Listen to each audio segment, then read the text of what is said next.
नमस्कार शेतकरी बंधूंनो, कृषीराज माऊली YouTube channel आपलं सर स्वागत। मी राजेंद्र काळे। मित्रो, आपण याच्या आधी या चॅनलच्या माध्यमातून तुम्हाला कृषी विभागाच्या भरपूर योजनांची माहिती दिली होती। आज आपण इगतपुरी तालुक्यातील जे घुटी जे गाव आहे त्याच्या घुटीची वाडी या गावामध्ये आहोत। आज या एक नवीन विषयाची आपण चर्चा करणार आहोत, ते म्हणजे ॲग्रिस्टॅक। मात्र आज महाराष्ट्र शासन कृषी विभागाच्या माध्यमातून आज ॲग्रिस्टॅकचं रजिस्ट्रेशन इथं चालू आहे।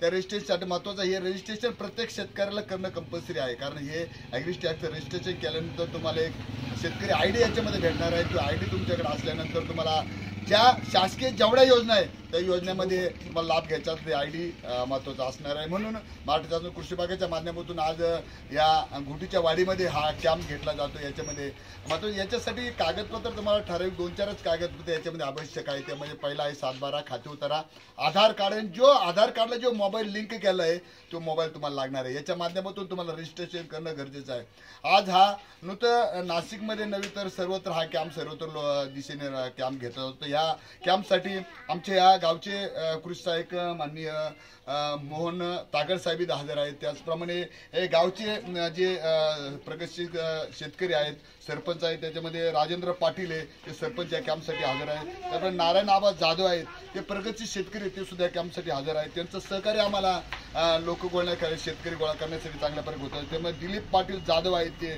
त्याच्यामध्ये सायकल घुटी असोसिएशनचे अध्यक्ष आहेत ते। त्यामुळे भास्कर पाटील जाधव ते सुद्धा इथं आधार आहेत।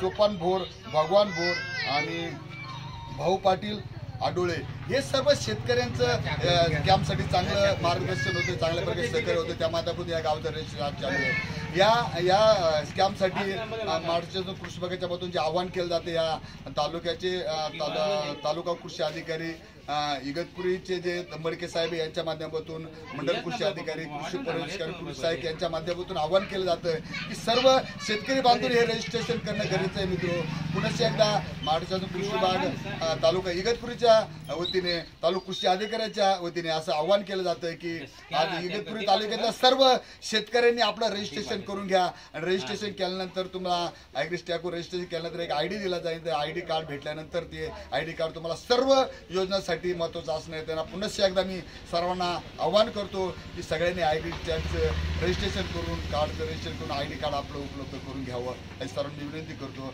आता तुम्ही पाहिलं असेल इथं आता पहा आपल्या जवळच्या CSC सेंटरमध्ये सुद्धा जाऊन आपण करू शकतो। ते पाहता CSC सेंटरचे 2 जे अधिकारी आहेत इथं उपलब्ध आहे की ज्याच्या माध्यमातून आपण सर्वांचं रजिस्ट्रेशन करतो। आता तुम्ही पाहिलं असेल हे सगळे शेतकरी सुद्धा आपल्या इथं आता आपल्या रजिस्ट्रेशनसाठी इथं अवेलेबल आहे। आणि महत्त्वाचं अवेलेबल हे रजिस्ट्रेशन करणं सर्वांचं करत आहे। सर्व मित्र, पुन्हा एकदा मी महाराष्ट्र शासन कृषी विभाग तालुका कृषी अधिकारी कार्यालय इगतपुरी यांच्या वतीने सर्वांना एकदा आवाहन करतो की सर्वांना आपलं रजिस्ट्रेशन कंपल्सरी करायला पाहिजे। नमस्कार।